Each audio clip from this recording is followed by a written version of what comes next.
What's up, everyone? Welcome back to this week's episode of DIY Dad. Today, I have a broken garage door spring that I'm going to replace, so I'm going to show you how to do it and show you that you can do this yourself too. So stick around and we'll get it done.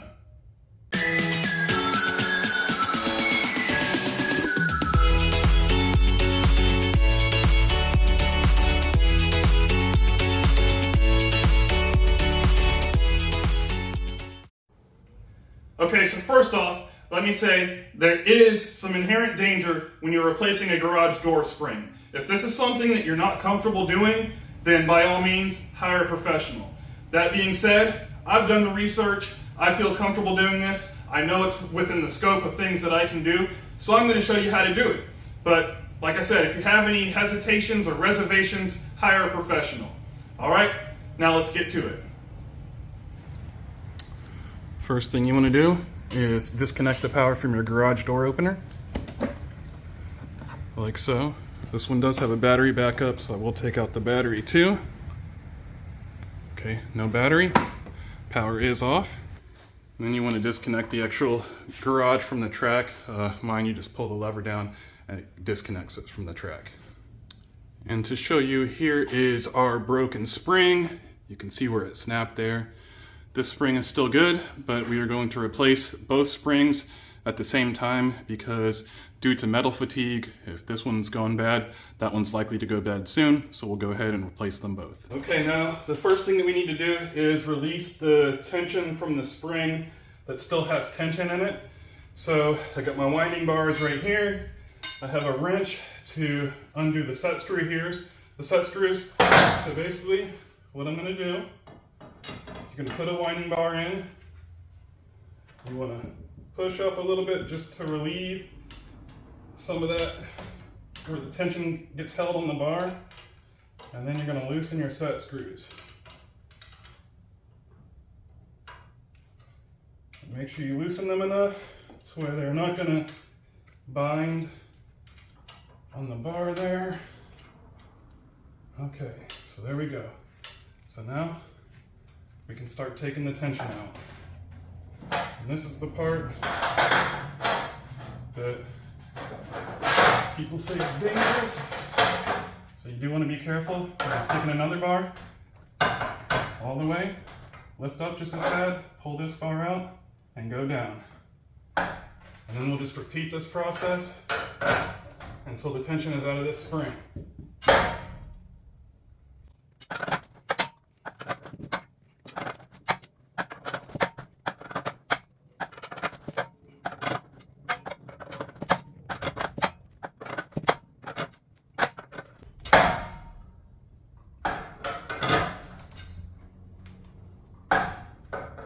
Just about to the end now.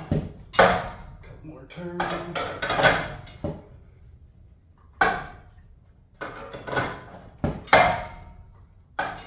Alright, there we go. It's loosened all the way. Alright, now we just sneak through. So, when these set screws get pushed in the first time, they leave indentations on the bar here. So sometimes you gotta give it a little bit of gentle persuasion to so it can move.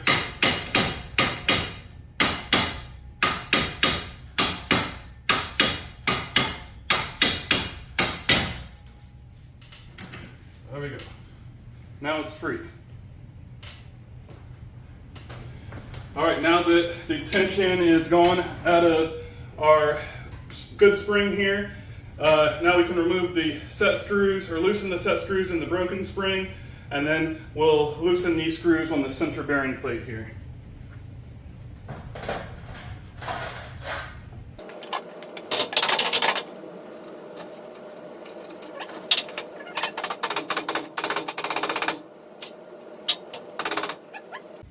Now we can remove the springs from the center bearing plate. This is a 9/16, I believe.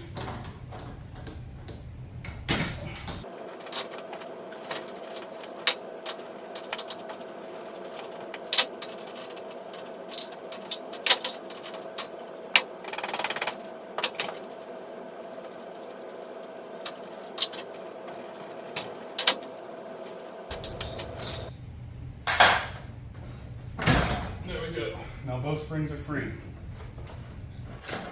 Now that both of the springs are free, we can slide them both to each end. We'll do that.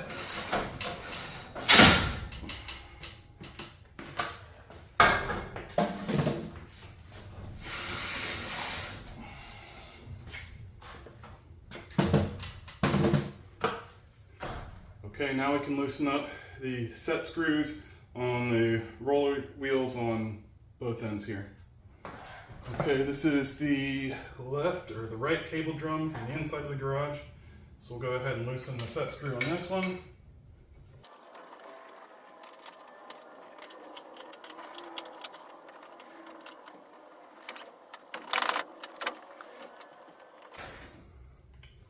There we go. So let's do the one on the left-hand side. One thing I want to mention is the cable that goes onto the cable drum.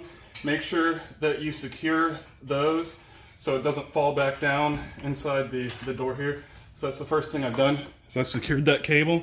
Now we can loosen up the set screws on this cable drum.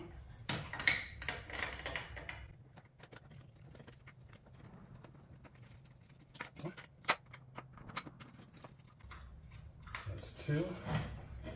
There we go. Let's see if we can push this bar down now and get this side out. There we go. Now we can take a pulley here, just like that. And then we can remove the spring.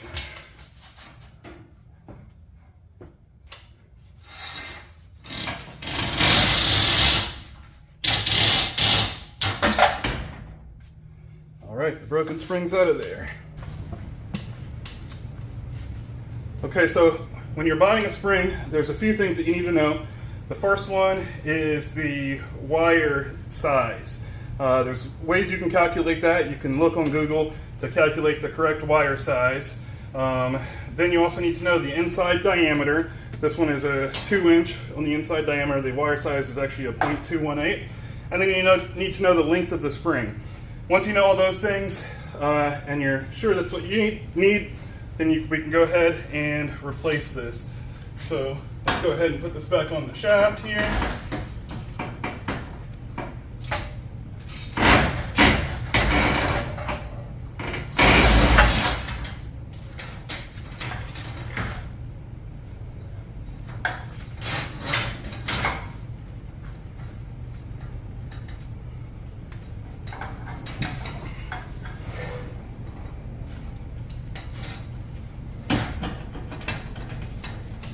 Go.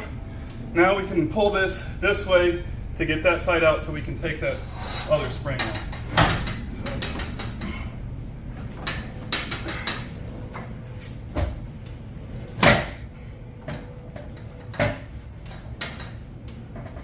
Okay, and in this case I have this hurricane bar here, so I might have to take this down first so I can slide that out so I don't have to take off that base plate there on the other side.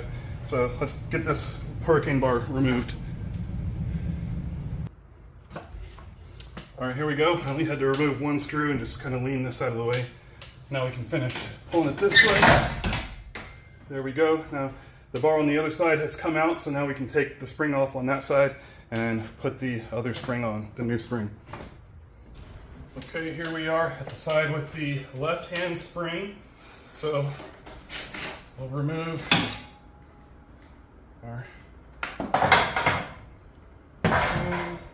that there, and then we can take off the other spring.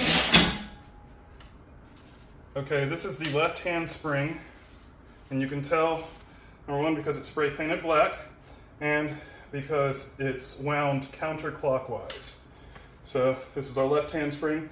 Let's go ahead and put a new one on.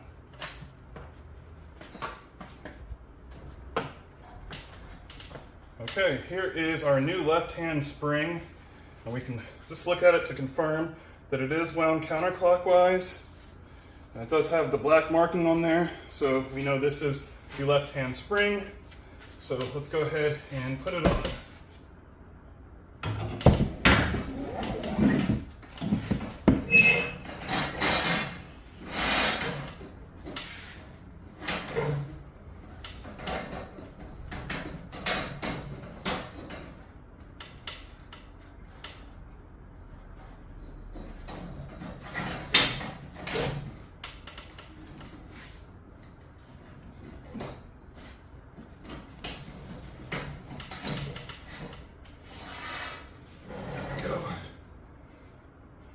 go ahead and put our cable drum back on. When we put the cable drum on, we want to make sure that the set screws are facing this way. Just like that.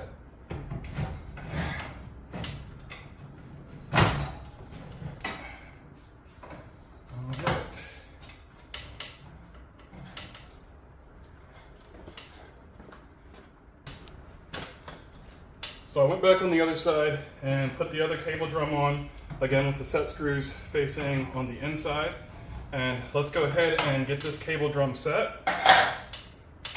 So we want to take our wire and put it back in the drum. And we also want to make sure that the wire is not caught in the door there. And then we can go ahead and make sure it stays wrapped on the track. Okay, then when it gets taut,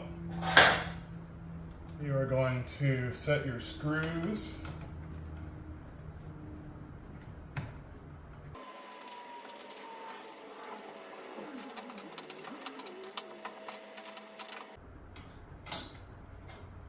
Okay, so after you have your cable tight and in the groove and taut there, you're going to come back, put some vice grips on it, just like that, to hold it against the wall to keep this from moving. So now we're going to go and we're going to set the cable drum on the other side. This other cable drum set here, get our cord, make sure it's not bound in the garage, in the door anywhere.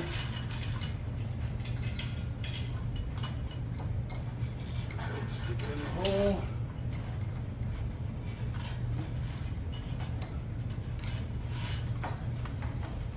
Wind it along the track.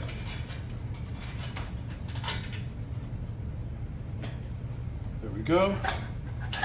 We hold it there to make sure it's taut. And now we can tighten up those set screws.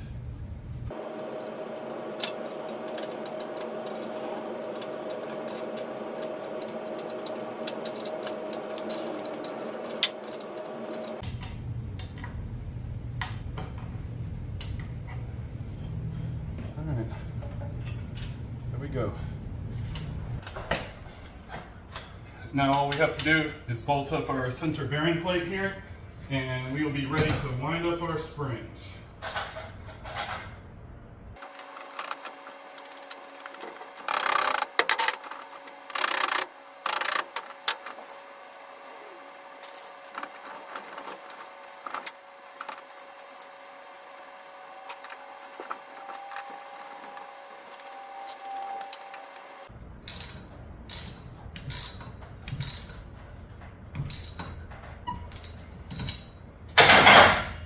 Okay, now the last thing we need to do is just put some tension in these springs. Okay, so let's talk about putting some tension in this spring here. So my set screws are loose. We have the center bracket there bolted on both springs. We have our drums on each side, and we have them the set screws set, and we have them tensioned correctly. So now we just need to put the tension in the spring. So this is the part that can be dangerous, so you do want to be careful, use some common sense. When you're putting tension in the spring, it could come back and swing and pop on you. So you just got to be careful. Keep your hands and everything out of the way. Make sure you're wearing safety goggles, gloves. You only get one pair of eyes. So to do this is a 7-foot door. This spring needs to be wound 30 to 31 times, about 31 times. You can find the calculations on Google on how to calculate it for the size of your garage door. So this is going to be 31 quarter turns. So a quarter turn is going to be when I stick it in like this and go up, put the next one in, that's 1 quarter. So we're going to do 31 of those. So that's 1, 2, 3, 4.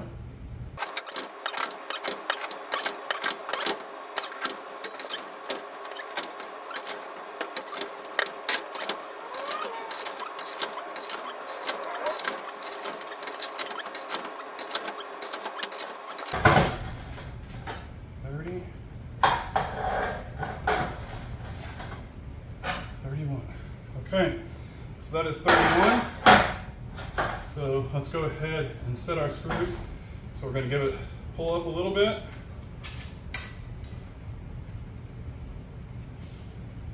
And tighten our set screws.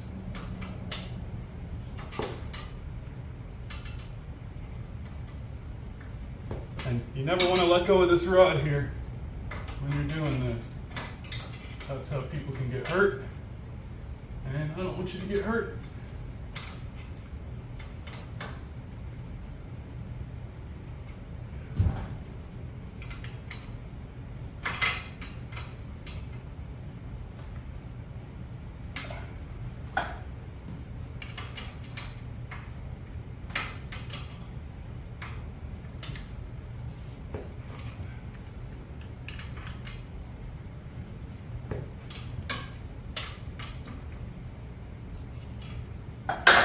We got our set screws nice and tight. Now we can take this rod out just like that. And there you go. This spring is tensioned. So you see how easy that was? Again, this could be the dangerous part, but as long as you're careful, use some common sense, don't let go of your rods, have steady hands, all those kind of things, you'll be good to go. So let's go ahead and do the right hand side spring. Okay, before we do our right side spring, I do advise taking another pair of vice grips and clamping the track here on the garage, just so it can't go up. When we do that second spring, there might be, just in case we put too much tension in it, we don't want the garage flying up and hitting us. So I have taken the safety precautions to lock the door and put some vice grips here, just so in case that happens. All right, so here we are on our right side spring here. Let's go ahead and put some tension on it. Got our set screws loose.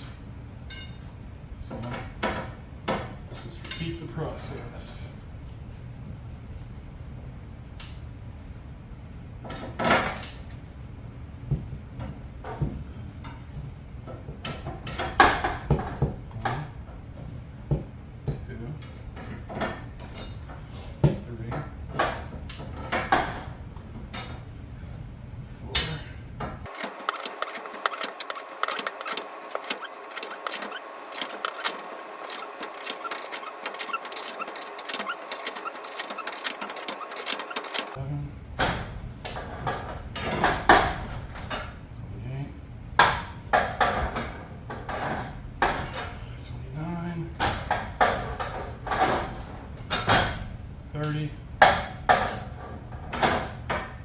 And 31. One good thing to do, beat the spring back a little bit like that so it won't bind, and then tighten your set screws.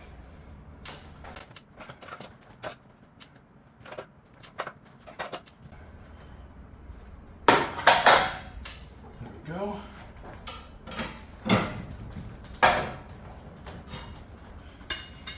There we go. Now those springs are tensioned. So now we can remove both of our vice grips and we'll test the door and see how it works.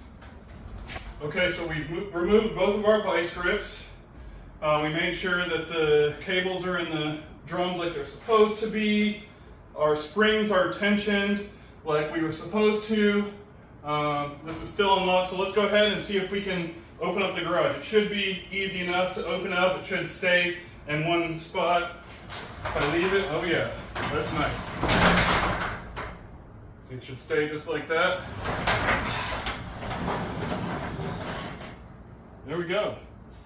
We have replaced our garage door spring. So I'm going to put this back down. I'm going to hook it back up to the track, plug in the garage door opener, and we'll make sure that everything opens like it's supposed to.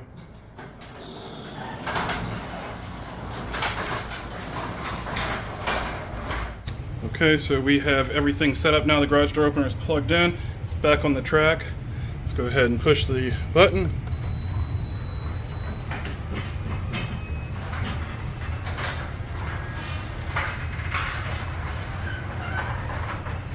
Nice.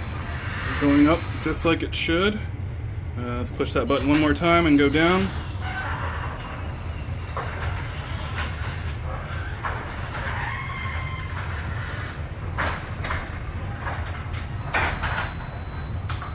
Nice. Works like it's supposed to. And there you have it. We changed out these old broken and old crusty springs here for some new ones. So like you saw there, this is definitely a DIY project. Again, if it's something you're afraid of, do not attempt it. But if you're like me, you see it's completely within the scope of my abilities, so I'm gonna do it. I did it, saved myself $200-300 there. It was easy, took maybe 45 minutes or so, but we're all done now. We can get some fresh air in the garage, and we're ready for more projects now. So give this video a like if you liked it, subscribe to my channel if you learned something today, and I will see you next time. All right, take care.